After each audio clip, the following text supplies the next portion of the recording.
E com essa, então, a gente vai para o nosso segundo bloco, com o nosso tema emergente. A gente vai falar um pouco sobre as inundações no Rio Grande do Sul, só que a gente vai pegar aqui como gancho um vídeo no canal Tutameia TV, com uma entrevista com o historiador Taugolin, Luiz Carlos Taugolin, um historiador e um jornalista do Rio Grande do Sul, e no qual, nesse vídeo aqui, ele vai falar em uma perspectiva histórica e também uma perspectiva geográfica bem interessante, com alguns detalhes, né, sobre causas e mecanismos envolvidos na situação das inundações atualmente no Rio Grande do Sul. Isso é uma coisa que não precisa de muita introdução, tenho certeza que todo mundo que está escutando sabe o que está acontecendo. Bom, nesse vídeo o Taugolin vai falar um pouco sobre isso de uma perspectiva histórica. E a gente vai falar um pouco sobre esses detalhes. O link do vídeo vai estar na descrição do episódio, se você quiser ver. É um vídeo relativamente longo, 1 hora e pouco, mas a gente vai pegar uma coisa aqui e outra ali para falar sobre. E aí, continuando, né, no assunto do humanismo, um ponto que eu queria levantar, que eu acho muito legal, é que esse historiador ele vai discutir a questão, né, os méritos da intervenção humana na natureza, e falando nisso ele vai colocar em jogo aí o que eu diria que é um discurso ecológico ingênuo, um discurso ambientalista ingênuo, de que qualquer tipo de intervenção na natureza é uma má intervenção. Ele vai falar, olha, não é bem assim, a gente tem que pensar um pouco melhor sobre qual tipo de intervenção, qual é a qualidade da nossa presença, mas não necessariamente qualquer tipo de intervenção é ruim, ainda mais quando a gente encara os efeitos das nossas próprias intervenções passadas, né? É isso que coloca a gente aí nesse circuito, né? nesse círculo de relações que Latour vai chamar de Gaia, né? Gaia é isso, é esse circuito de relações em que a gente vai se irritando, se tocando e entrando em fricção e tentando se manter um pouco sensível ao que esses outros atores estão tentando nos dizer, né? Bom, mas é isso, o vídeo está disponível no YouTube para quem quiser assistir, a gente vai falar um pouco sobre ele agora. Pois esse assunto, né, lá das enchentes no Rio Grande do Sul tem aí dominado, né, a mídia, a gente fica vendo notícias o tempo todo e eu tenho acompanhado bastante. Então, eu queria falar algumas coisas assim a respeito mesmo de como isso vem sendo tratado, encarado aí pelo governo, né, especialmente, né. Então, uma das coisas assim que chama a minha atenção é que a gente tem visto, o governo federal foi lá e está oferecendo ali uma série de ajuda financeira, né, a questão dos aeroportos, como é que faz, e, enfim, toda uma logística, e você vê vários ministros, né, tomando a palavra, vindo a público para falar isso e aquilo, mas uma ministra não tem falado, que é a ministra do Meio Ambiente, que é a Marina Silva, né? Então, assim, esse evento, né, catastrófico dessa dimensão realmente obriga a todos e ao governo a encarar a questão, né, das mudanças climáticas de um outro patamar, né?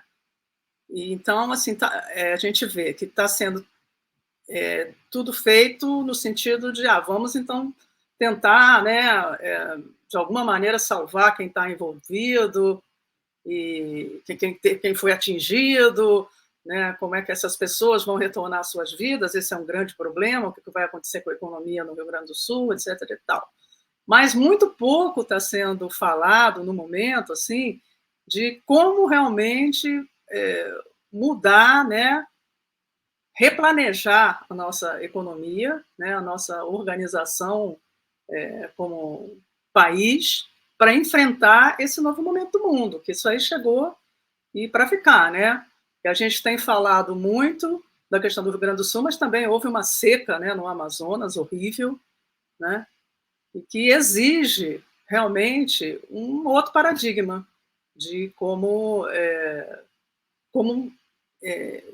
fazer a nossa economia funcionar, né? Então, um dos pontos em destaque que eu tenho visto, assim, tenho lido bastante coisa, é em relação ao agronegócio, né? Quer dizer, Lula está fazendo tudo isso, mas assim ninguém está colocando em questão o agronegócio, que assim tem sido responsável pela para a expansão dos seus negócios, né? pelo desmatamento aí de vastas áreas, não só no Rio Grande do Sul também, né, mas em todo o Brasil, né? Então, existe responsabilidade aí em várias dimensões, né? Então, a gente pode falar, poxa, mas realmente o governador Eduardo Leite, eu li que foram 470, se não me engano, normas ambientais que ele mudou ou desmontou. Aí ele fala, não, mas eu fiz isso porque eu estava acompanhando as medidas federais. Quais eram as medidas federais? Daquele ministro que, na verdade, ele era um contra-ministro do meio ambiente, né? Ele queria aproveitar, né, para passar o trator, né, e desfazer toda a legislação ambiental. Então, existe todo esse problema, né, em relação a como equacionar, né, um novo modelo de desenvolvimento que não está sendo tocado. Né? Então, esse é um grande problema. Aí, junto com essas leituras que eu estava fazendo e acompanhando esse problema, como todo mundo está acompanhando, mas eu estou até evitando acompanhar muito a televisão, porque aí tem o outro lado, né? Que é isso da Ibope, então fica aquela coisa muito sensacionalista, né? Em cima, fulaninho, o cachorrinho do fulaninho, como é que foi resgatado, e não sei o que lá, e que o jornalismo teria que estar, nesse momento, veja só, né, fazendo debates com especialistas, trazendo como esse do Tutameia, como esse jornalismo que está sendo feito no Tutameia. Que não foi só esse professor, várias outras pessoas, o João Pedro Stedley, o MST tem um trabalho também agroecológico, que é uma coisa importante para enfrentar esse problema, né? Então, vários outros estão sendo chamados aí nesse canal, né, mas não no nosso jornalismo, que fica nesse sensacionalismo. Então, esse é um ponto. Mas, na minha leitura, eu me deparei com um texto que eu achei muito interessante, que é a convivência no semiárido. Então, são soluções que já estão sendo implementadas para a área do semiárido, no sentido de conviver com as características climáticas daquela região. Né? Então, o que significa esse conviver? Significa você observar os movimentos da natureza, né, e organizar, né, a vida das pessoas, a economia, em função dessas características que você não vai conseguir mudar. Então, você tem que se adaptar e aproveitar da melhor maneira aquilo que aquela região tem a oferecer, né, respeitando suas características, porque isso não tem fuga. Bom, falei de um monte de coisa aí para dar um pontapé inicial. Eu acho que você trouxe um ponto aí muito legal, Bia. Vou aproveitar esse último ponto que você trouxe, que é um lado do humanismo que a gente não abordou, que eu trouxe ali na introdução, que é a questão do humanitarismo, né? Que também, como é um veneno-remédio, né? Vou colocar dessa maneira, porque é evidente que é urgente e necessário que a gente ajude e preste assistência e se articule para dar suporte às pessoas que estão passando por essas tragédias, e isso é absolutamente urgente e necessário. Só que essa é uma crítica muito articulada, muito comum em relação ao humanitarismo e intervenções humanitárias, que é você dar o alívio e, de certa forma, na maneira como esse alívio muitas vezes é apresentado, como o suporte é apresentado, obscurecer as causas do sofrimento, né? Ou nem só as causas, mas também o contexto do sofrimento, né? O que aconteceu ali para que isso esteja acontecendo, né? E é verdade que há uma questão mesmo de logística, né? Está acontecendo uma tragédia, a gente tem que responder, é urgente, é emergente, né? É uma coisa que tem que ser feita agora. Isso muitas vezes preclude, impede, dificulta você parar e pensar, por quê, de onde veio, tudo mais. Beleza, isso é compreensível, né? Mas eu acho que é um risco que sempre corremos e que a gente tem que estar atento, né? De pensar, bom, ok, isso está acontecendo, é uma tragédia que exige ajuda humanitária. Mas por que uma tragédia? Que tipo de tragédia é essa? O que está acontecendo? É um tratamento de sintomas, né? Exatamente. Tratamento de sintomas, não vai na etiologia. Esse é o ponto que a gente chega, né, com essa questão da ajuda humanitária, porque se isso vira política, a política perde o seu sentido e a sua especificidade, que é, por exemplo, como a gente vê em outros países que passam por isso, você investir em medidas preventivas, né? Por que você vai fazer uma medida preventiva para uma coisa que você, talvez vai acontecer daqui a 2 décadas? Que político vai bancar isso com um horizonte de 4 anos de mandato? Não vai bancar, né? Quem é que vai botar? Não, a gente vai fazer aqui um paredão, a gente vai investir num sistema de escoamento, a gente vai fazer isso, aquilo. Não vão bancar, né? Mas essa seria, talvez, a política da natureza correta a se fazer, né?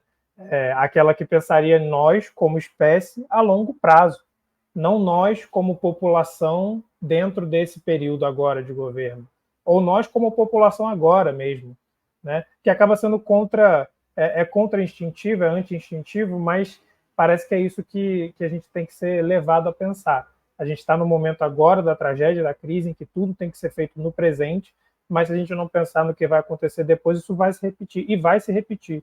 A gente tem, dentro do Brasil, capitais como, por exemplo, o Rio de Janeiro.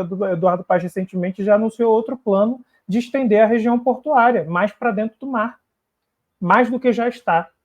Aquilo tudo ali é aterrado, e aí o camarada quer ir mais para dentro do mar ainda. Recife existe abaixo do nível do mar. Se acontecer uma coisa dessa em Recife, a capital acabou. E esse tipo de coisa é uma coisa para ser pensada agora para o futuro, né, para as próximas gerações. Bom, sim, Lucas tirou minhas falas. Justamente isso. Eu ia falar sobre essa falta de políticas de longo prazo. Isso não é só no Rio Grande do Sul, não é só no Brasil, é praticamente no mundo inteiro. Porque eu diria que, em geral, não só a política, mas a sociedade virou uma sociedade do espetáculo. Se a gente fala a nossa conversa anterior sobre a falta de rumo, derivada de contradições gerais, como você preenche esse espaço vazio? Simplesmente acumulando coisas. Acumulando um fato aqui, uma política aqui, uma ação aqui, uma lei aqui. Essa acumulação de coisas independentes, sem conexão, não é nada mais que espetáculo. Não estou falando sobre espetáculo, luzes, fogo, não. A acumulação de coisas sem sentido é espetáculo. É o que preconizava Guy Debord, né? Sociedade do espetáculo. E eu acho que a política está muito permeada disso.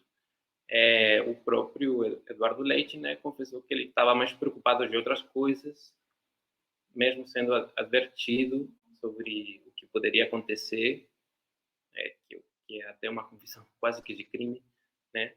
Mas ele estava preocupado de outras coisas porque o seu período é muito curto e ele precisa mostrar coisas que estão se fazendo, né? E, claro, a gente tem que ficar de olho nesses projetos, como você bem falou, Lucas, aqui no Rio. Esse projeto pode parecer muito fantástico, mas não sabemos se teve estudos sobre aumento do nível do mar, etc. E também prestar atenção a outros tipos de conhecimentos, né? Conhecimentos até ancestrais dos territórios. Eu sempre me lembro, por exemplo, no Chile, uma vez, um país muito sísmico, né? Muitos terremotos acontecem o tempo todo. E foi descoberta na igreja mais antiga da cidade um sistema antiterremoto construído pelos indígenas, né? Igreja Católica, mandada construir pelos espanhóis, mas com mãos de obra indígena, e aquele conhecimento ancestral determinou que era muito importante fazer um sistema antissísmico, a partir de pedras redondas que suportam, que ficam na parte de baixo dos grandes paredões de pedra, né? Para o muro se mover assim e as pedras suportar esse movimento. Enfim, tecnologia ancestral. Então, realmente, esses saberes não têm que ficar como peças de museu, como pesquisas só para livros, para doutorados. Tem que sair desses ambientes e pelo menos ser avaliadas, escutadas. O Tal, voltando pro vídeo, o Tal, acho que ele é muito certeiro em algumas críticas. Uma delas já foram ditas aqui. Eu acho que foi o Lucas que disse sobre essa visão equivocada de ecologia, em que os rios já estão assoreados, então a lagoa já está assoreada, então você precisa ter processos de intervenção na natureza. Você também precisa ter uma inteligência como uma inteligência, por exemplo, de Veneza, e não por acaso o Rio Grande do Sul tem condições, às vezes, parecidas em algumas regiões com Veneza, de você fazer um bom sistema, como também no Países Baixos, um bom sistema de túneis, de canais, para você drenar água melhor. Mas não, isso não acontece muitas vezes porque tem até impedimentos jurídicos para isso acontecer, essas intervenções. Mas ele não falou sobre isso somente, ele falou, e até foi mais enfático, que isso conecta com a questão do Christian, em que há uma espécie de um processo de desaprendizado das instituições. Eu acho que as instituições estão em processo de desaprendizado por causa disso, uma política do espetáculo, um certo declínio assustador em todas as sociedades ocidentais da qualidade dos políticos e da política, né? Um processo de democratização no sentido de prevalência da democracia como regime político se acentuou na década de 80 e 90, e junto com isso um declínio muito grande da qualidade da vida democrática. Então, isso faz com que, como ele disse, junto com as reformas também neoliberais que ocorreram, as instituições que existiam e que tinham um certo tipo de papel deixam de existir, foram desmontadas. Certa expertise deixa de existir, que consegue estar vinculada a um tempo de mais longo prazo, de médio prazo e longo prazo, de montagem de um sistema regulador adequado. E ele não está falando isso pensando no horizonte do governo desastroso do último presidente. Ele está falando de processos de décadas. Então, assim, existia uma expertise que deixa de existir, está sendo desmontada. E o que é mais assustador, ele fala que o Brasil da Primeira República, ou seja, início do século XX, ele tinha um conhecimento melhor, até muitas vezes, algumas respostas até mais inteligentes do que as que tem hoje em dia. Então, assim, você está em plena democracia, o período democrático mais longo da história do Brasil, e você, se você for comparar com outros momentos históricos, nós não sabemos mais lidar com questões que eram lidadas, seja na Primeira República, ele dá alguns exemplos, seja dos ancestrais, saberes ancestrais. E nesse ponto, ele chega a falar, eu sou muito irônico quando diz que o problema do Brasil é a educação. É um pouco exacerbado, retoricamente, que ele disse, mas eu acho que é bom. Ele fala assim, por que esses caras que geram os problemas são todos gravatatinhos, com diploma, com mestrado, com doutorado, ou seja, não é falta de educação. Não é falta de educação. Mas eu aprendo muito mais com um ribeirinho, com um indígena, com aquelas pessoas que conhecem a coisa, que têm um saber, que têm um conhecimento, do que com quem sai da universidade. Eu falo que é exagerado porque também qual é a qualidade do ensino universitário, da formação universitária. A questão da educação não é só falta de educação, é também que educação estamos dando para sair esse gravatadinho que acha que pode fazer uma obra que devasta tudo. E que não pensa nos efeitos dessa obra, como ele dá vários exemplos das iniciativas, das intervenções sobre os fluxos hídricos, das iniciativas da agroindústria que só geram um problema que, assim, vocês não conhecem o estado em que vocês estão? Vocês estão afunilando o fluxo de água que cai no litoral e vocês acham que não vão dar problema? É óbvio que vai dar problema. Um local que era chamado de Alagoas, no século 17, 18, 19, porque tende a alagar. E vocês estão fazendo tudo para alagar mais ainda, assoreando rios, restringindo o fluxo da água, que afunila para sair, para escapar para o oceano, extremamente restrito lá da lagoa, lá dos Patos. O que você vai fazer? É óbvio que vai dar problema. Então, é muito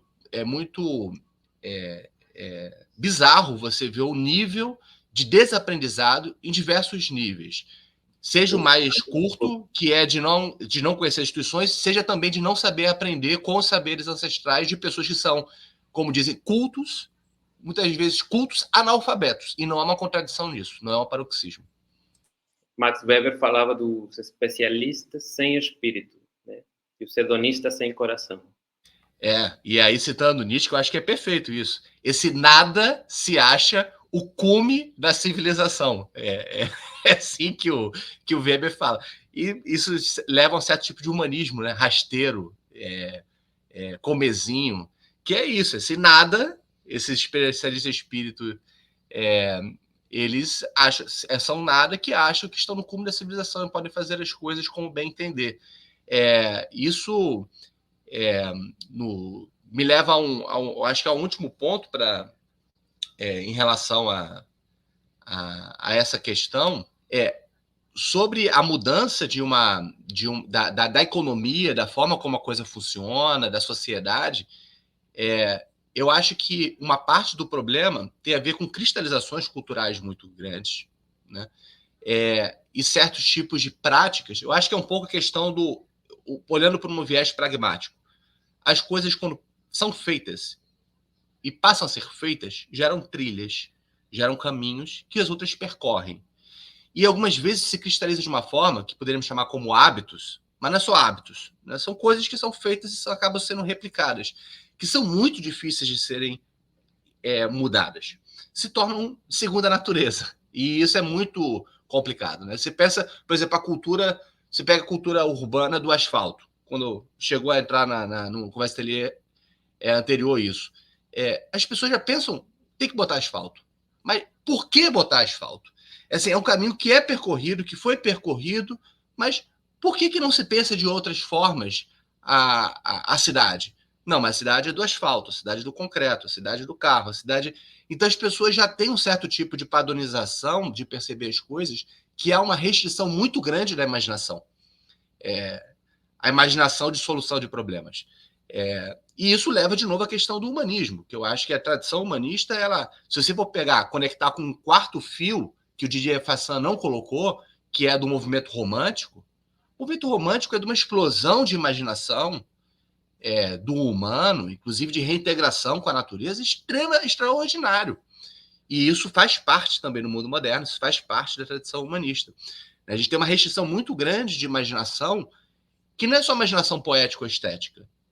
Na verdade, a poesia e a estética levam também a ter efeitos sobre a tecnologia. Você tem uma falta de imaginação institucional, tecnológica, de solucionar problemas.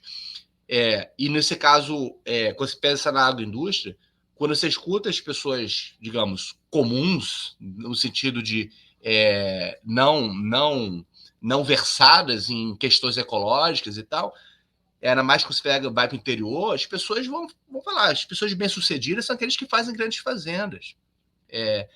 A pessoa que conseguiu até mesmo sair do nada, começar a fazer terra, começar a botar galho, isso é a expressão de uma vida bem-sucedida, de um caminho legal, um caminho normal. E às vezes esse caminho, as pessoas têm consciência de que isso gera devastação ambiental, que isso está gerando problema, mas essas duas coisas andam juntas. As pessoas estão acostumadas que o Brasil é assim mesmo, né? É isso que é o modelo de economia no espaço rural, e mesmo que tenham consciência dos problemas disso, as coisas são feitas desse caminho, né? Não se pensa outros modelos de uso da terra, de ocupação do espaço, porque, na verdade, se pensa muito, né? Mas isso não se generaliza. Se pensa e se faz muito, mas isso não se generaliza como modelo de economia, como uma solução para um contexto de crise climática como a gente está vivendo. Não, eu queria fazer uma observação aí, eu acho que é pela minha formação, né, minha área, que é de comunicação, né? Então, assim, o meu olhar vai por um outro caminho, assim, né? Porque eu acho que não é só uma coisa que ela é cultural, ela é uma coisa que ela é produzida, né? Assim, esse ponto de vista do que a fazenda é boa, né, de que é interessante ter grandes empreendimentos rurais, né, do agronegócio, etc. Não é apenas a pessoa que se depara com aquilo e fala, isso é bom. Né? Essa ideia de que isso é bom, ela é construída, né, muito pelas mídias também, né, muito pela televisão, né, passando essa mensagem, olha como é positivo isso, o Brasil está exportando, como hoje em dia a gente vê tanto se falar, né, sobre o ajuste fiscal, como é importante o ajuste fiscal, mesmo que não existam recursos no SUS, mesmo, né, enfim, que as universidades possam ficar com menos financiamento, etc., etc. O ajuste fiscal é a coisa mais importante que existe. Será que ela é a coisa mais importante que existe? Mas isso é altamente questionável, né? Mas a mídia ela vai investir nisso e vai formando mentalidades. E isso não é de hoje, né? Isso vem de longe e hoje em dia, assim, do meu ponto de vista, é um neoliberalismo que vai realmente avançando. E como é necessário, assim, na nossa democracia, que ela é mais frágil, né, a gente ter mecanismos de contenção, que a gente vê em outros países, né? Então, se o neoliberalismo quer avançar e com isso, avançar em cima dos direitos dos cidadãos, existem freios, que aqui são muito, né, cada vez mais maleáveis, né? A gente vê, por exemplo, como a nossa legislação ambiental foi desconstruída com tanta facilidade e tantas outras coisas que são assim desconstruídas aqui com tanta facilidade, porque parece que a gente tem a dificuldade de colocar esses freios, né?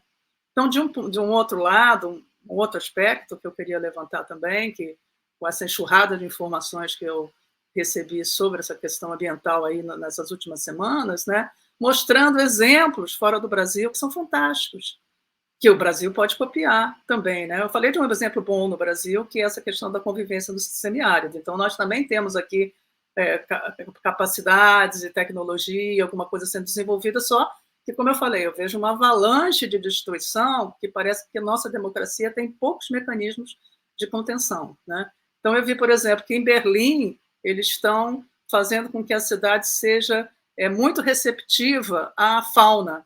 Então, nos parques da cidade, vários tipos de animais estão ali e cada vez mais construindo parques e vegetação para que a cidade possa absorver as chuvas e que também possa se integrar mais à natureza com o humano, né? Aparece também na China, que todo mundo já deve ter visto, né? Aqueles edifícios, que os próprios edifícios parecem uma árvore, né? De tanta vegetação que tem ali nas varandas e em vários pontos ali do edifício. Né? Em Belo Horizonte tem uma lei sim. de desconto do IPTU para quem fizer jardins permeáveis, né? Jardins permeáveis, exatamente. Existe essa ideia aí, né, das cidades esponja também, que estão sendo implantadas em alguns lugares. São cidades que tenham, né, vários tipos de parques de vegetação, de superfícies que sejam permeáveis, como a gente tinha aqui também, por exemplo, o Rio de Janeiro, né? Ele foi construído em cima de toda uma coisa hídrica, né? De rios, de lagos, lagoas, né? E tudo aterrado. Então, e tudo aterrado, e agora, antes era com paralelepípedo, o paralelepípedo permitia, né, que a água fluísse, né? Agora não, é tudo asfaltado. Então, as enchentes vão aumentando na toa, né? É muito interessante, que eu acho que só para dar um exemplo, para ver coisa muito concreta, tem a ver com a reforma que a gente está pensando aqui na Vila. As pessoas querem um local impermeável. Eu falei assim, não, tem que ser permeável, é bom que seja permeável. Não bota um lençol freático que vai afundar tudo, mas tem que ser permeável para fluir. Imagina você botar uma coisa que vai ser impermeável, vai começar a encher numa vila que não tem problema de enchente.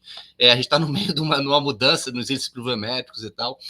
E uma das coisas que a gente estava falando, assim, as pessoas sempre surpreendem você, infelizmente, muitas vezes negativamente. Uma coisa simples, que vamos colocar umas 2 ou 3 árvores na vila, e aí a primeira coisa é, não quero árvore porque vai juntar gente na frente da árvore, atrapalha o vizinho, onde a árvore vai estar próxima, e também vai sujar a vila. Olha como é que a vila está limpinha, sem problema. Assim, mas meu Deus, você não quer árvore. Assim, pleno Rio de Janeiro, plena crise climática. Você assim, eu já vi assim, o esforço vai ter que ser feito para conseguir um consenso entre 18 casas de que uma árvore na vila pode ser bom para as pessoas. Olha o quanto que a coisa é cristalizada e é difícil, né? É complicado. A política nesse momento, para avançar algumas coisinhas, é muito difícil de ser feita. Tem que ter uma visão de médio prazo e longo prazo. É muito difícil, dentro do mediatismo da vida política, de agradar a quem está pedindo menos árvore, está pedindo outros caminhos. Só uma coisinha mais que eu queria falar, né, que também tem acho que nessa própria entrevista que o André sugeriu, né, no Tutameia, e em vários outros lugares as pessoas estão falando, aquele rapaz, o André Trigueiro, aquele jornalista, né, rapaz não, aquele jornalista da Globo News. Nós temos eleições municipais este ano, né? Então, como é importante, na verdade, que as pessoas se conscientizem da importância, né, de se votar em candidatos que tenham projetos para enfrentamento desse problema, né? Então, que essa vire uma questão, né, decisiva ali para definir o voto das pessoas, né? Então, temos uma oportunidade de dar um passinho à frente nessa questão. Né? Muito bem, muito bem. Entendeu um papo?